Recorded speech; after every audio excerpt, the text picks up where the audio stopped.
ஒரு பாதையில் ஒரு வாழைத்தோப்பு, அந்த தோப்பில் பக்கத்தில் நடந்து போகும்போது ஒரு புதற்குள்ளே 3 பேர் பாம்பை பிடிக்கிறதுக்காக ட்ரை பண்ணுறாங்க. 3 பேர் கையிலையும் கம்புகள் இருக்குது.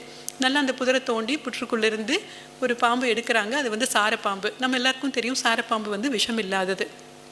அதுக்கப்புறம் மறுபடியும் அந்த மணலை எடுத்து ஒருத்தர் மோந்து பார்க்குறாரு, மற்ற 2 பேருக்கும் கொடுக்குறாரு.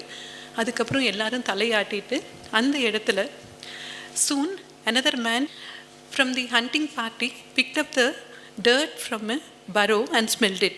He gave it to other 2 to smell. All 3 nodded and began to dig in the burrow with sticks.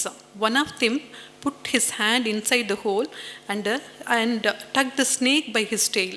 So உள்ள ஆழமத்தை இருந்து முயற்சி பண்ணி எடுத்து பாம்பை எடுக்கிறாங்க.